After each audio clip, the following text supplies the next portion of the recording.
The driver unfortunately was driving in a very high speed, and then he also got distracted, and when the accident happened it flipped. It's milliseconds, so you don't get a chance to think anything about it.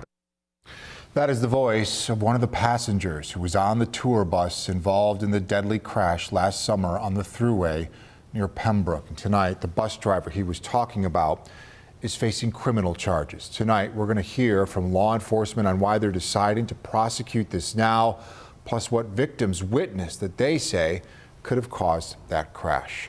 It was August 22nd of last year that 5 people were killed on that bus, ranging in ages from 22 to 65. Dozens of others were seriously hurt, including the daughter of the passenger you just heard from at the top of the show.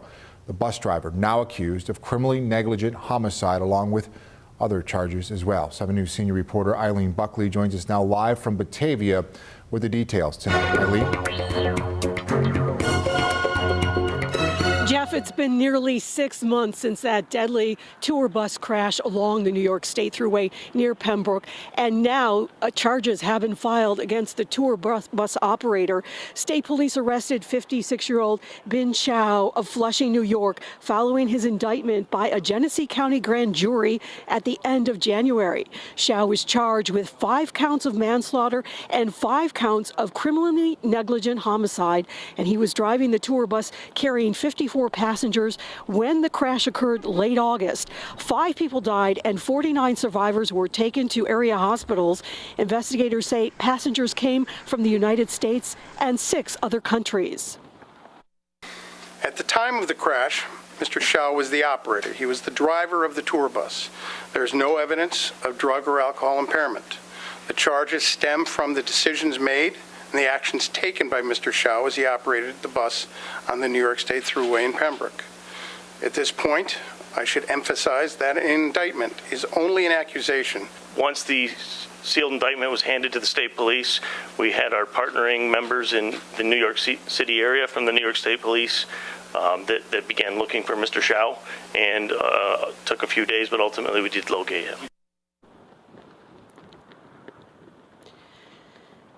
Investigators say their investigation involved interviews with passengers and witnesses, digital evidence, and accident reconstruction. Now, Chow pleaded not guilty at his arraignment.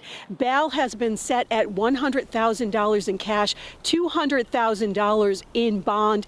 The case will be back in court on March 9th. Now we're going to my colleague, Derek Hyde, who has been following this investigation very closely.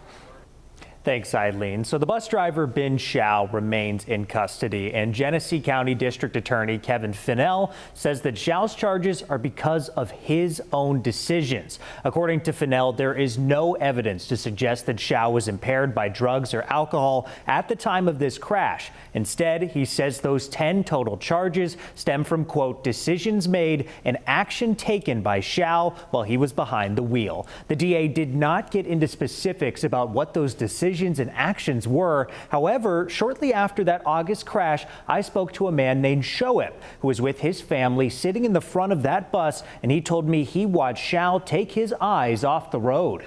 There is a water bottle, small water bottle, far behind him on the floor of the bus rolling, and he wanted to grab it from his driving position, not slowing down or anything. It was very far.